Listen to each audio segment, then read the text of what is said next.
প্রিয় দর্শক, আবু তোহা মোহাম্মদ আদনান বেঁচে আছে, মরে নাই। কোথায় ছিলেন? গিয়েছিলেন কারো কাছে, নাকি কেউ নিয়ে গেছে? তাতে আমার কি যায় আসে? আমি তো বেঁচে আছি, জানি গুম হবার শঙ্কা আমারও আছে, তারপরেও আজ আছি কাল নাই, এভাবেই বাঁচতে চাই। কিন্তু এভাবে কি আসলেই বাঁচা যায়? চৌধুরী আলম কি জানতো ইলিয়াস আলীর পর তার পালা? আদনান কি জানে তারপর কার পালা? একের পর এক হারিয়ে যাচ্ছে প্রাণ। আমরা শুনছি পরিমণির হত্যা আর ধর্ষণ চেষ্টার গান। আজ ইনি, কাল তিনি, পরশু সে, তারপর কে? এভাবে গুনে গুনেই কি আমাদের দিন যাবে? না, এভাবে চলতে পারে না। কে, কারা, কেন, কিভাবে মানুষকে গুম করছে তা জানতেই আজকের পর্ব আপনাদের সাথে আছি আমি, ইলিয়াস হুসাইন। বাংলাদেশ একটি মৃত্যুপুরীর নাম।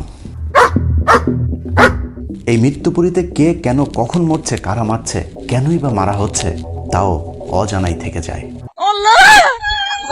মৃত্যুর পর লাশটুকু ফিরে পাবার অধিকারও হারিয়েছে বালের স্বাধীন দেশের এই পরাধীন নাগরিকেরা।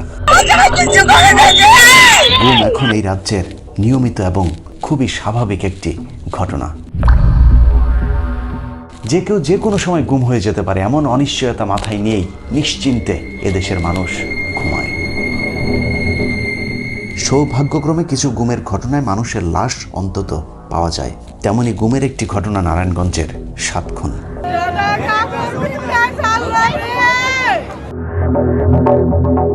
এরকম হাজারো মানুষকে লাশ বানিয়েছে র্যাব, পুলিশ সহ আইনশৃঙ্খলা বাহিনীগুলো, যার বিচার আজও পর্যন্ত হয়নি। ব্যতিক্রম ছিল শুধু নারায়ণগঞ্জের ঘটনার ক্ষেত্রে।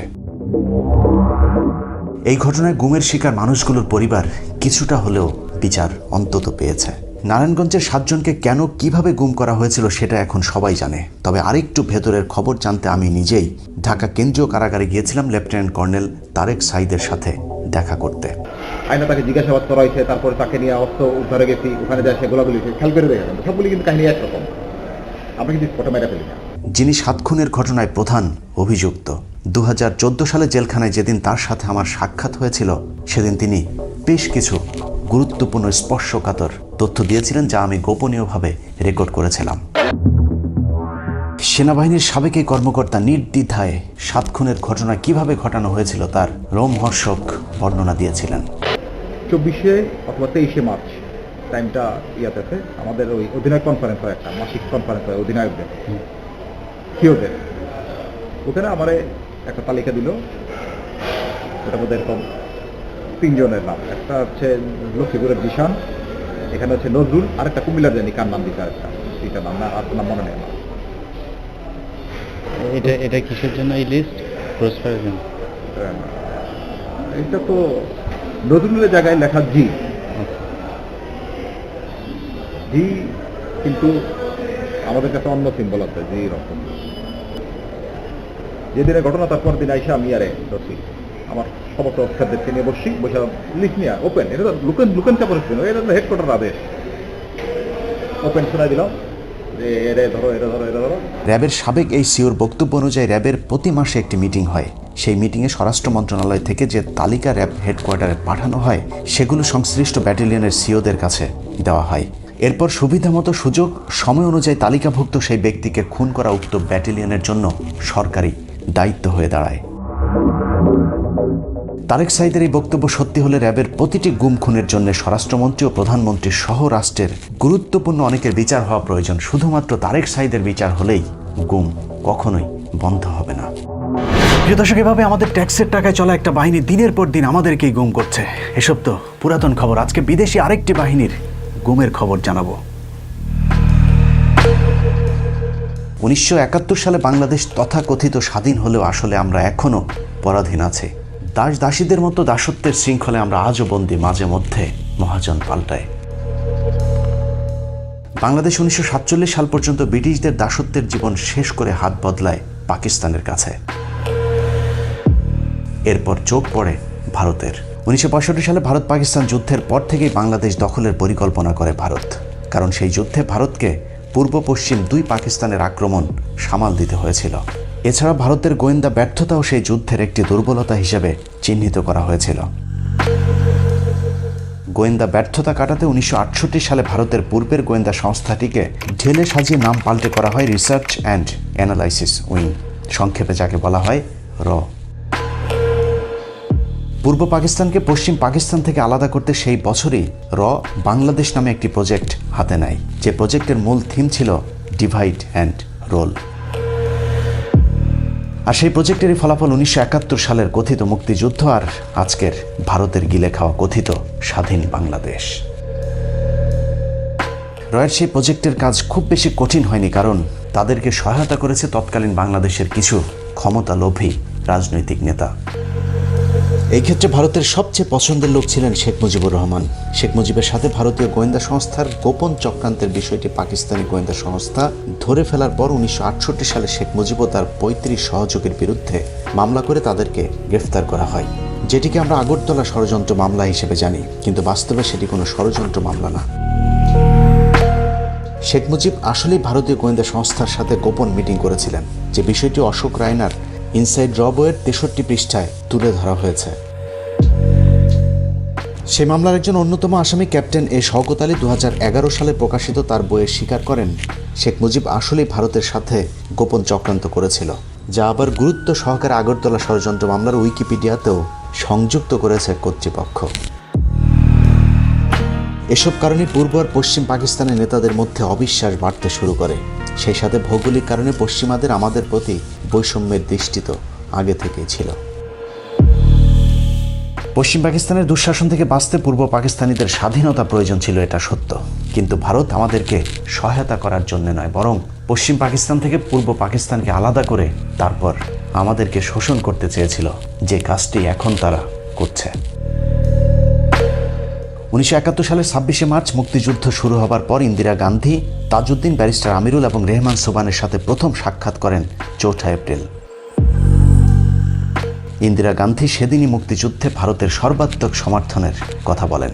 একদিকে তাজউদ্দিনদেরকে সহায়তার আশ্বাস দিলেও ইন্দিরা চেয়েছিলেন বাংলাদেশ স্বাধীন হলেও এই দেশটা যেন কখনোই কার্যকর রাষ্ট্র হতে না পারে সেটা নিশ্চিত করতে। যে কারণে ইন্দিরা তাজউদ্দিনকে সমর্থনের কথা বললেও পাশাপাশি তৎকালীন রয়ের প্রধান রমেশ্বর নাথ কাউকে দায়িত্ব দেন তাজউদ্দিনের বিপরীতে আরেকটি বাহিনী তৈরি করতে, যারা স্বাধীনতার পর ভারতের কথা মতো কাজ করবে। ইন্দিরার কথা অনুযায়ী শুরু হয় রয়ের মিশন। এরই মধ্যে 10 এপ্রিল মুজিবনগর সরকার গঠনকে কেন্দ্র করে তাজউদ্দিন ও শেখ মুজিবের ভাগ্নে শেখ মনির মধ্যে চরম দ্বন্দ্ব দেখা দেয়। মুজিবনগর সরকারে কোনো পদে রাখা হয়নি বলে শেখ মনি, তোফায়েল সহ আওয়ামী লীগের বেশ কয়েকজন নেতা বিদ্রোহী হয়ে মুজিবনগর সরকারকে প্রত্যাখ্যান করে, এবং পুরো মুক্তিযুদ্ধের সময়টা শেখ মনি, তোফায়েলরা কখনোই মুজিবনগর সরকারকে স্বীকৃতি দেয়নি। যদিও সেই আওয়ামী লীগই আজ মুজিবনগর দিবস পালন করে। যা হোক, তাজউদ্দিন ও মনি গ্রুপের মধ্যে দ্বন্দ্ব শুরু হলে সেটাকে লুফে নেয় ভারত। একদিকে মুজিবনগর সরকারকে সমর্থন দেয়, অন্যদিকে শেখ মনির পক্ষে থাকা তোফায়েল, আব্দুর রাজ্জাক, সিরাজুল আলম খান সহ বেশ কয়েকজন নেতাকে ডেকে নিয়ে মুক্তিযোদ্ধাদের প্রতিপক্ষ আরেকটি বাহিনী তৈরি করেন, যার নাম দেয়া হয় BLF বা বাংলাদেশ লিবারেশন ফ্রন্ট। পরবর্তীতে যেটাকে মুজিব বাহিনী বলা হতো। শেখ মুনির নেতৃত্বে এই বাহিনীকে দেরাদুনে নিয়ে সামরিক প্রশিক্ষণেরও ব্যবস্থা করে ভারত। এভাবেই ভারতের কারসাজিতে দেশ স্বাধীন হবার আগেই দুটি দলে বিভক্ত করে দেওয়া হয় বাংলাদেশের রাজনীতিকে। পুরো মুক্তিযুদ্ধের 9 মাস ধরে চলেছে মুজিব বাহিনী ও মুক্তি বাহিনীর মধ্যে দ্বন্দ্ব। মুজিব বাহিনীর সাথে মুক্তি বাহিনীর বিরোধ কতটা প্রকট ছিল তার বর্ণনা ইতিহাস থেকে একটু জেনে আসা যাক। মূলধারা 71 বইয়ের 119 নম্বর পাতায় বলা হয়েছে, মুক্তিযুদ্ধ চলাকালীন অক্টোবরের মাঝামাঝিতে মুজিব বাহিনী তাজের বিরুদ্ধে চরম বেপরোয়া হয়ে ওঠে। মূলধারা 71 বইয়ের 120 নম্বর পাতায় একটি স্পর্শকাতর তথ্য দেওয়া হয়েছে, যেখানে বলা হয়েছে মুজিব বাহিনীর এক সদস্য অস্ত্রসহ তৎকালীন অস্থায়ী সরকারের প্রধানমন্ত্রী তাজউদ্দিনের কার্যালয়ে যান। সেখানে গিয়ে তিনি জানান শেখ মনিরা তাজউদ্দিনকে খুন করার পরিকল্পনা করেছে এবং সেই খুনের দায়িত্ব জনৈক সেই ব্যক্তির হাতেই দেয়া হয়েছে। কিন্তু বিবেকের তাড়নায় তিনি তাজউদ্দিনকে খুন না করে তার আগেই বিষয়টি তাকে জানাতে এসেছেন। মূলধারা 71 বইয়ের 120 পাতার শেষ 2 লাইনের সাথে 121 পাতার প্রথম 2 লাইন যোগ করলে দেখা যায় মুজিব বাহিনী ছিল মূলত রয়ের নিয়ন্ত্রিত একটি বাহিনী। মুক্তিযোদ্ধারা যেন কোনোভাবেই ভারতের সহায়তা ছাড়া দেশ স্বাধীন করতে না পারে, সেজন্য মুক্তি বাহিনী ও মুজিব বাহিনীর মধ্যে একটি কোন্দল জিয়ে রাখে। 125 নম্বর পাতায় বলা হয়েছে, রয়ের মদদে মুজিব বাহিনীর মুক্তিযুদ্ধ বিরোধী কর্মকাণ্ড থেকে বাঁচতে সৈয়দ নজরুল ইসলাম ও তাজউদ্দিন দিল্লিতে ইন্দিরা গান্ধীর সাথে দেখা করতে যান। ইন্দিরা বিষয়টি জানার পর মীমাংসা করার আশ্বাস দিয়ে ডিপি ধরকে দায়িত্ব দেন। বইয়ের 126 পাতায় বলা হয়েছে, মুক্তিযোদ্ধা ও মুজিব বাহিনীর কোন্দল মেটাতে মেজর জেনারেল বিএন সরকার একটি মিটিং কল করেন। সেই মিটিংয়ে মুক্তিযোদ্ধাদের পক্ষে জেনারেল ওসমানী ও তাজউদ্দিন আহমেদ উপস্থিত থাকলেও শেখ মুনির মুজিব বাহিনীর পক্ষ থেকে সেখানে কেউই যাননি। আসলে এ সবই ছিল ভারতের নাটক। ভারত দুই পক্ষকেই দুইভাবে দুই গ্রুপের বিরুদ্ধে খেপিয়ে তুলেছিল। কেন মুক্তিবাহিনীর বিরুদ্ধে আরেকটা বাহিনী অর্থাৎ মুজিব বাহিনী তৈরি করা হয়েছিল সেটা পরিষ্কার হয় 71-এর সেপ্টেম্বর মাসে। মুজিব বাহিনীর অত্যাচারে প্রবাসী সরকার বাধ্য হয় ভারতের সাথে একটি চুক্তি করতে। 7 দফা মৈত্রী চুক্তির ভয়ঙ্কর সেই ধারাগুলো হচ্ছে, যারা মুক্তিযুদ্ধে সক্রিয়ভাবে অংশ নিয়েছে তাদেরকে শুধু প্রশাসনিক পদে রাখা হবে, বাকি বাঙালি কর্মকর্তাদের চাকরিচ্যুত করে শূন্য পদে ভারতীয় নাগরিকেরা প্রশাসনিক দায়িত্ব নেবে।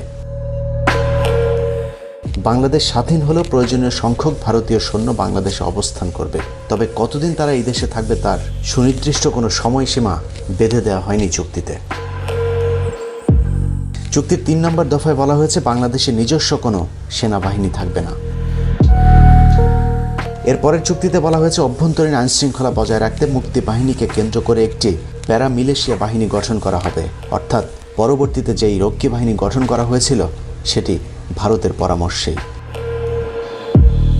চুক্তির 5 নম্বর দফায় বলা হয়েছে, যুদ্ধে পরবর্তী দিনগুলোতে মুক্তি বাহিনীর অধিনায়কত্ব করবেন ভারতীয় সেনাপ্রধান, আর মুক্তিবাহিনী ভারতীয় সেনাবাহিনীর অধীনে যুদ্ধ করবে। চুক্তির শেষের 2টি দফা যথাক্রমে ঠিক এরকম। দুদেশের বাণিজ্যিক সম্পর্ক হবে খোলা বাজার কেন্দ্রিক। বিদেশি কোনো রাষ্ট্রের সাথে বাংলাদেশ কখনোই সরাসরি যোগাযোগ করতে পারবে না। সেক্ষেত্রে ভারতের সাথে পরামর্শ করে বাংলাদেশের পররাষ্ট্র মন্ত্রণালয় সব বিষয়ে সিদ্ধান্ত নেবে। প্রিয় দর্শক, কেন বিজয় দিবসে মুক্তিযোদ্ধাদেরকে রাখা হয়নি? কেন মুক্তিযুদ্ধে 2টি আলাদা বাহিনী তৈরি করে আমাদের মধ্যে বিভক্তির প্রাচীর তৈরি করা হয়েছিল, তার উত্তর মিলতে শুরু করে 16ই ডিসেম্বরের পর থেকে। মুক্তিযুদ্ধ শেষ, বাঙালি লুঙ্গি মাথায় তুলে দৌড় দিয়ে ভাবলো তারা সব মুক্ত হয়েছে। ওদিকে মুক্তি পেয়েছে শেখ মুজিবও, পাকিস্তানি বাহিনীও চলে গিয়েছে, কিন্তু 15 এপ্রিল পর্যন্ত ভারত গুম, খুন, লুটপাট সবই করেছে শেখ মুজিবের বাংলাদেশে। একদিকে লুটপাট, অন্যদিকে সুচতুরভাবে গুজব ছড়িয়ে মুক্তিযুদ্ধ নিয়ে গাঁজাখুরি সব গল্প ছড়িয়ে গেছে ভারতীয় বাহিনী। সবচেয়ে বড় গুজব বুদ্ধিজীবী হত্যাকাণ্ড। একটু চিন্তা করলে দেখা যাবে 14ই ডিসেম্বর যে দিনটাকে আমরা বুদ্ধিজীবী হত্যাকাণ্ড দিবস হিসাবে পালন করি সেটা কত বড় ডাহা জালিয়াতি। 1971 সালের 10ই ডিসেম্বরের মধ্যেই বাংলাদেশের বেশিরভাগ অঞ্চল এরই মধ্যে মুক্ত হয়ে গিয়েছিল। পাকিস্তানি বাহিনী তখন আত্মসমর্পণের প্রস্তুতি নিচ্ছিল। সেই সময় তাদের পক্ষে বেছে বেছে বুদ্ধিজীবীদের ধরে আনা সম্ভব ছিল না, যে কারণে এটা পরিষ্কার পাকিস্তান নয়, ভারতই বুদ্ধিজীবী হত্যাকাণ্ডের সাথে সরাসরি জড়িত। কারণ বুদ্ধিজীবী দিবসে যাদেরকে হত্যা করা হয়েছে তাদের সবাইকে বাড়ি থেকে ধরে নিয়ে যাওয়া হয়েছে, অর্থাৎ এদের কেউই মুক্তিযুদ্ধে অংশ নেয়নি। তাহলে পাকিস্তান কেন তাদেরকে হত্যা করবে? অনেকে বলে থাকেন বাংলাদেশকে মেধাশূন্য করতে পাকিস্তান বুদ্ধিজীবীদের ধরে ধরে হত্যা করেছে। তাহলে প্রশ্ন হলো, শেখ মুজিবকে কেন ছেড়ে দেওয়া হয়েছিল? এটা ঠিক মেধাশূন্য করতে বুদ্ধিজীবীদের হত্যা করা হয়েছে, তবে সেটা পাকিস্তান নয়, ভারত করেছে, যা জহির রায়হানের হত্যাকাণ্ডের মধ্য দিয়ে প্রমাণিত হয়েছে। জহির রায়হান 1972 সালের 30 জানুয়ারি গুম হন। তখন বাংলাদেশে পাকিস্তানি বাহিনীর একজনও ছিলেন না। উইকিপিডিয়ার তথ্য বলছে জহির রায়হান ছিলেন একজন বাংলাদেশি ঔপন্যাসিক, লেখক, চলচ্চিত্র নির্মাতা। তিনি বাংলাদেশের মুক্তিযুদ্ধের সময় নির্মিত তার ডকুমেন্টারি স্টপ জেনোসাইডের জন্য বিখ্যাত। এই ডকুমেন্টারিটি কাল হয়ে দাঁড়িয়েছিল জহির রায়হানের জন্যে। এই ডকুমেন্টারিতে ভারতের বিভিন্ন লুটপাটের বিষয়গুলো তিনি তুলে ধরছিলেন, যে কারণেই ভারত তাকে বাঁচতে দেয়নি। যুদ্ধের পর পাকিস্তানের সৈন্যদের ফেলে যাওয়া অস্ত্র, গোলাবারুদ, কামান, সেনা সরঞ্জাম, মিল কারখানার দামি যন্ত্রপাতি সহ বিদেশ থেকে আসা ত্রাণ সামগ্রী লুটপাট করছিল ভারতীয় সেনারা। আর সেই সবের তথ্যচিত্র জহির রায়হান তার ডকুমেন্টারিতে তুলে আনার কারণেই ভারতীয় বাহিনী তাকে গুম করে নিয়ে যায়। তারা লোকজনদেরকে বাধ্য করত বাড়িটার জিনিসপত্র লুট করতে। এরপর তারা মুভি ক্যামেরা দিয়ে এসব লুটেরাদের শুটিং করত। 1972 সালের 30 জানুয়ারি বাসা থেকে বের হবার পর জহির রায়হান আর বাসায় ফিরে আসেননি। তৎকালীন প্রধানমন্ত্রী শেখ মুজিবের কাছে জহির রায়হানের বোন সন্ধান চাইতে গেলে শেখ মুজিব তাকে বলেন, এটা নিয়ে বেশি বাড়াবাড়ি করো না, তাহলে নিজেও গুম হয়ে যাবা।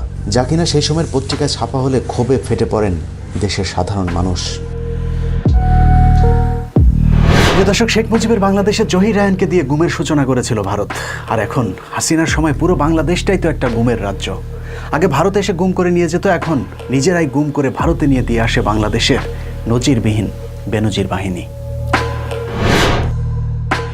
দেশ স্বাধীনের পরও নিজেদের মধ্যে কোন্দল থামেনি। একদিকে মুজিব সরকারের চরম লুটপাট, গুম, খুন চলেছে, অন্যদিকে ভারতীয় বাহিনী চালিয়েছে নির্বিঘ্নে তাদের অপারেশন। ক্ষমতায় টিকে থাকতে শেখ মুজিবও বাধ্য হয়ে ভারতকে যা ইচ্ছে তাই করবার সুযোগ দিয়েছিল। অন্যদিকে যারাই ভারতের বিরুদ্ধে কথা বলেছে তাদেরকেই নানান ধরনের বিপদে ফেলা হয়েছিল। বাংলাদেশ স্বাধীন হবার পর প্রথম ভারতীয় লুটপাটের বিরুদ্ধে যিনি কথা বলেছিলেন তার নাম মেজর মোহাম্মদ আব্দুল জলিল, যাকে আমরা মেজর জলিল হিসেবেই চিনি। 1972 সালের 15 এপ্রিল পর্যন্ত বাংলাদেশের পুরো প্রশাসনিক ক্ষমতা, এমনকি সেনাবাহিনীর নেতৃত্বেরও পুরো নিয়ন্ত্রণ করেছে ভারত। বিহারিদের বাড়িঘর লুটপাট, ধর্ষণ, এটা তো তাদের দায়িত্বই মনে করা হতো। এছাড়া পাকিস্তানি সেনাবাহিনীর ফেলে যাওয়া অস্ত্র, গোলাবারুদ, ট্যাঙ্ক, কামান, সামরিক সরঞ্জাম ও পূর্ব পাকিস্তানের মিল, কলকারখানার মূল্যবান যন্ত্রপাতি সহ বিদেশ থেকে আনা ত্রাণ সামগ্রী পর্যন্ত লুটপাট করেছিল ভারতীয়রা।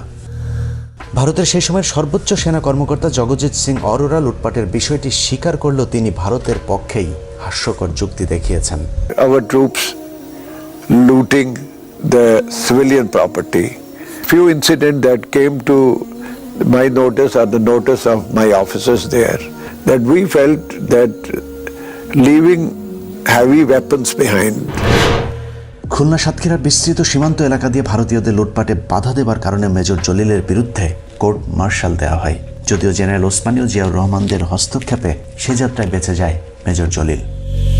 মেজর জলিল তার অরক্ষিত স্বাধীনতায় পরাধীনতা বইয়ের 66-67 নম্বর পৃষ্ঠায় গুরুত্বপূর্ণ কিছু তথ্য দিয়েছেন, যেখানে তিনি লিখেছেন, আমার স্বাদের স্বাধীন বাংলায় আমি হলাম প্রথম রাজবন্দী। 30 ডিসেম্বর সকাল 10টা 10:30টায় আক্রমণকারী বাহিনীর হাতে বন্দী হয়ে বাংলাদেশের স্বাধীনতার আসল স্বরূপ দেখলাম। ভারতীয় সেনাবাহিনীর মদদে বাংলাদেশ স্বাধীন করার অর্থ এবং তাৎপর্য বুঝে উঠতে আমার 1 মিনিটও বিলম্ব হয়নি। কিন্তু যুদ্ধ করে দেশ স্বাধীন করা এই সাহসী যোদ্ধাকে শেষ পর্যন্ত দেশের মাটিতে থাকতে পর্যন্ত দেওয়া হয়নি। মাত্র 47 বছর বয়সে মুক্তিযুদ্ধের 9 নম্বর সেক্টরের এই অধিনায়ক দুর্ভাগ্যক্রমে পাকিস্তানের ইসলামাবাদে অনেকটা নিভৃতে মৃত্যুবরণ করেন। দেশপ্রেমিক সেনাবাহিনীর অনেকেই তখন এসবের বিরুদ্ধে প্রতিবাদ করতে চেয়েছিল, কিন্তু তাদেরকে নানাভাবে কোণঠাসা করে রাখা হতো।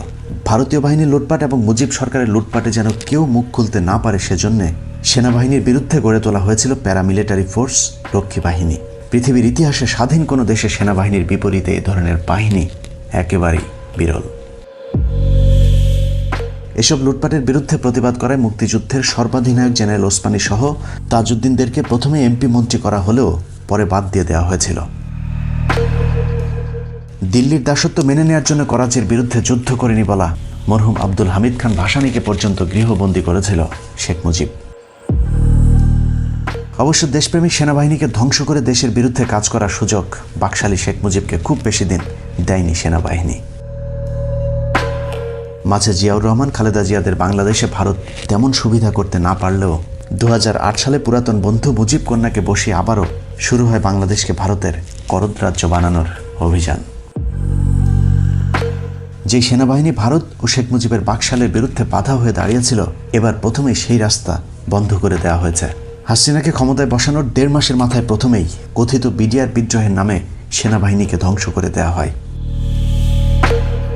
সেদিনই হাসিনা সরকারের শেষ দিন হতে পারত, কিন্তু ভারতীয় সেনাপ্রধান বাংলাদেশে হামলার হুমকি দিলে বাংলাদেশ সেনাবাহিনী চুপ থাকতে বাধ্য হয়। বিডিআর হত্যাকাণ্ডের দিন যারা হাসিনার বিরুদ্ধে কথা বলেছিলেন তাদেরকেও ধীরে ধীরে গুম, খুন আর চাকরিচ্যুত করা হয়েছিল। এরপর আর সেনাবাহিনী উঠে দাঁড়াতে পারেনি। এখন যে সেনাবাহিনী আছে তারা শুধু রাস্তার কন্ট্রাক্টর আর ভোটচোরদের পাহারাদার। ভারতীয় অভিযানের পরের ধাপ শুরু হয় জামাত ইসলামী নেতাদেরকে হত্যাকাণ্ডের মাধ্যমে। জামায়াত ইসলামী কেন স্বাধীনতার বিরুদ্ধে রাজনৈতিক অবস্থান নিয়েছিল সেটা এখন দিনের মতো পরিষ্কার হয়ে উঠেছে। একাধারে স্বাধীনতা বিরোধী এবং কট্টর ভারতের বিরোধিতা করবার কারণেই জামায়াতকে ভারতের টার্গেটে পরিণত করা হয়। মাওলানা দেলোয়ার হোসেন সাঈদীর মামলার সাক্ষী সুখরঞ্জন বালিকে আদালতের সামনে থেকে ভারতে তুলে নিয়ে যাওয়ার মধ্য দিয়ে প্রমাণ হয় কথিত যুদ্ধাপরাধের বিচার ভারতের প্রেসক্রিপশনেই সংগঠিত হয়েছে। এই মাহফিলের পর আবার আপনাদের সামনে কথা বলতে পারবো এর কোনো গ্যারান্টি নাই। এই পৃথিবীতে বাংলাদেশের সবচাইতে বড় দুশমন ভারত। জামায়াতকে পঙ্গু করে দেওয়ার পর শুরু হয় বিএনপি ধ্বংসের নীল নকশা। চেয়ারপারসন বেগম খালেদা জিয়া, তারেক রহমান সহ বিএনপির যারা দেশপ্রেমিক ভারত বিরোধী তাদেরকে সব বেছে বেছে শেষ করে দেওয়া হয়, যার শুরুটা হয়েছিল ইলিয়াস আলীকে দিয়ে। ইলিয়াস আলীকে ভারত কেন গুম করেছিল সেটা বোঝার জন্য তার কয়েকটা বক্তব্য শুনলেই চলবে। India to Bangladesh, Bangladesh to India, এই যে ট্রানজিট, বাংলাদেশের উপর দিয়ে যদি এই রাস্তাটা তৈরি হয়ে যায় তাহলে পার্মানেন্টলি চিরস্থায়ীভাবে বাংলাদেশ তাদের দাসত্বের শৃঙ্খলে বন্দী হয়ে গেল। বিএনপির সবচাইতে কট্টর ভারত বিরোধী এই নেতা বাংলাদেশের উপর দিয়ে ট্রানজিটের নামে বাংলাদেশকে দখলের যে পায়তারা করা হয়েছে সেটার ঘোর বিরোধী ছিলেন। ভারত এরকম বলেছিল যে এই ফারাক্কা বাদ যখন হয় তখন সে সময় বলেছিল যে আমরা বিবেচনা করব, হয় নাই, কিন্তু ফারাক্কা বাদ হয়েছে। ইলিয়াস আলীর গুমের রেশ কাটতে না কাটতেই গুম করা হয় বিএনপির আরেক নেতা সালাউদ্দিন আহমেদকে। তাকেও ভারতে পাওয়া যাবার বিষয়টি প্রমাণ করে ভারতীয় গোয়েন্দা সংস্থাই তাকে গুম করেছিল। দিল্লির একটা তাবেদার রাষ্ট্র বাংলাদেশে কায়েম করবার জন্য, আমাদেরকে পরাধীন জাতিতে পরিণত করবার জন্য। শুধু রাজনীতিবিদ নয়, ভারতের বিরুদ্ধে কথা বলার অপরাধে গুম করা হয় সাংবাদিক গবেষক ফরহাদ মাঝহারকে। ভারতীয় গোয়েন্দা সংস্থা তাকে সীমান্ত পার করে নিয়ে যাওয়ার ঠিক আগ মুহূর্তে বেনাপোল সীমান্তের কাছাকাছি জায়গা থেকে র্যাব তাকে উদ্ধার করে। ভারত বিরোধিতার আরেক ভুক্তভোগীর নাম সাংবাদিক মাহমুদুর রহমান। আমার দেশের জন্য আমি জীবন দেব, ইসলামের জন্য জীবন দেব। নানাভাবে নির্যাতনের পর ভারতের এদেশীয় প্রোডাক্ট আওয়ামী সন্ত্রাসী বাহিনী দিয়ে তাকে খুন করে ফেলার পরিকল্পনা করা হয়, যদিও সে যাত্রায় আল্লাহ তাকে রক্ষা করেন। সবশেষে এবার জানা যাক আবু তোহা মোহাম্মদ আদনানকে কেন গুম করা হয়েছিল। আজকেও যদি আপনি এমন ইসলাম ফলো করেন যে ইসলামটা সত্যিকার অর্থে কোরআন এবং সুন্নায় আছে, তাহলে আপনার দিকে নজরদারি বাড়ানো হবে, আপনার সেলফোন ট্যাপ করা হবে, আপনার উপর আরো বেশি গোয়েন্দা সংস্থা সক্রিয় থাকবে। মাত্র কয়েকদিন আগে নিজেই নিজের বক্তব্যে বলেছিলেন যে কোনো সময় গুম হয়ে যেতে পারেন তিনিও। অবশেষে সেটাই সত্যি হলো। এই কথা যদি রয়ে খবর আছে আমাকে আর খুঁজে পাবেন না, কারণ দেশটা চালায় দেশটা আমাদের দেশের গভর্নমেন্ট চালায় না, দেশটা অন্য জায়গা থেকে নিয়ন্ত্রিত হয়। একটা রেজলিউশনও পাস হয় না, এখানে সবকিছু বাইরে থেকে নিয়ন্ত্রিত হয়। যদিও ফেস দ্য পিপলের একটি পোস্টে আদনানের সবশেষ অবস্থান ডিজিএফআই হেড অফিসে দাবি করার একদিন পরেই তাকে ছেড়ে দেওয়া হয়। তারপরে সান্ত্বনা বাবা মা সন্তানের কাছে ফিরে এসেছে আবু তোহা মোহাম্মদ আদনান। কিন্তু এরকম হাজারো বাবা মা স্ত্রী সন্তান আজও অপেক্ষায় তাদের আপনজনের। প্রিয় দর্শক, একদা আমরা পরাধীন ছিলাম, কিন্তু মুখে ভাত ছিল, পরনে কাপড় ছিল, ধর্ষিত হয়নি আমার বোন, ছিল না হত্যা, হয়নি খুন। তারপরও স্বাধীনতা চেয়েছি, কারণ ছিল না ভোটের অধিকার, কথা বলার স্বাধীনতা। কিন্তু আজ কি? পেটে ভাত নাই, ভোট নাই, কথা বলার স্বাধীনতা নাই, ধর্ষণের বিচার নাই, আওয়ামী লীগ না করলে তার চাকরি পাওয়ার সুযোগ নাই। তারপরও এই দেশটাই নাকি কারো কাছে সিঙ্গাপুর। কেউ ভাত খায় 6 বেলা, কারো পেটে ভাত নাই, নুন আনতে ফুরায় পান্তা, এর নামই নাকি স্বাধীনতা। এমন স্বাধীনতা আমরা চাইনি। পাকিস্তান থেকে আলাদা হয়েছে ভারতের কাছে বন্দী হয়ে থাকবার জন্য নয়। তাই চলুন সবাই প্রস্তুতি নিন, যুদ্ধ হবে আরেকবার। আল্লাহ হাফেজ।